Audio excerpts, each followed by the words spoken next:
like 27, I go to church and I've started looking for a spouse. He's like 27. He doesn't look like he's 27, but that's making fun of appearances. Let's not. But what I feel interesting is that he continues to say how he wants a traditional woman who cleans and cooks for him. The girls that I've met are just like, not like real women. Girls just aren't the way they used to be. They're not like how girls were in like the 1800s and like early 1900s. And the issue is that a girl who does not clean and cook, like by his definition, is not a real woman. So he dismisses everything about women that does not fit into his own little narrative of what a woman's supposed to be like. She really wants to get married. She really wants to have kids. She loves to cook. She loves to clean. Like, I don't assume he has been to the 1800s or 1900s, because if he would have been, that would make him way older than 27.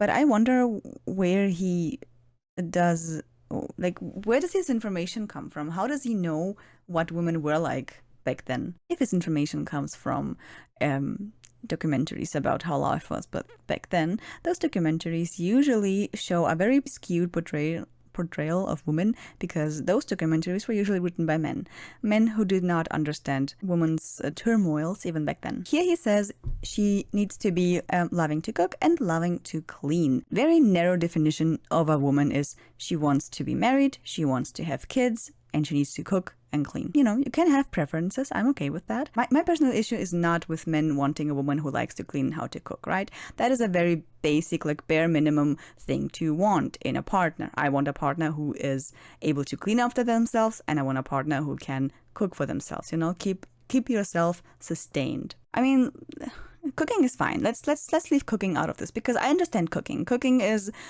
technically a skill. It requires the willingness to learn the skill. It's really not that deep. It's really not that hard. Like, we all know how to cook a basic spaghetti carbonara, I guess. But that's not my main issue. My main issue is with the cleaning part, because those men say they want a woman who loves to clean, like who knows how to clean. What those men don't realize is those women who like and know how to clean. Let's take me for an example, because I adore cleaning. I sometimes like to clean even more than streaming, which makes me feel guilty sometimes. I have a bigger fulfillment when I clean my my entire apartment and clean my windows than from streaming sometimes.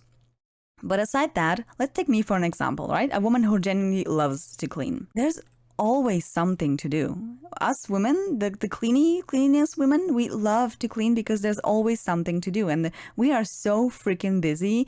We are so busy. Those men can just not keep up. Because there's always something to do, right? There's always something that can be washed, something that can be changed, something that can be refilled, restocked, whatever. It's literally like there's always something to do. There's like dust on top of cabinets, inside of cabinets. And there's even dust inside of your wardrobe. Do not lie to me. Look inside of your wardrobe. There will be dust. Because dust is everywhere. I wonder how often people actually clean the lamps, the ceiling lights. Those things take time. Those things just don't come from nowhere. There's always something to do.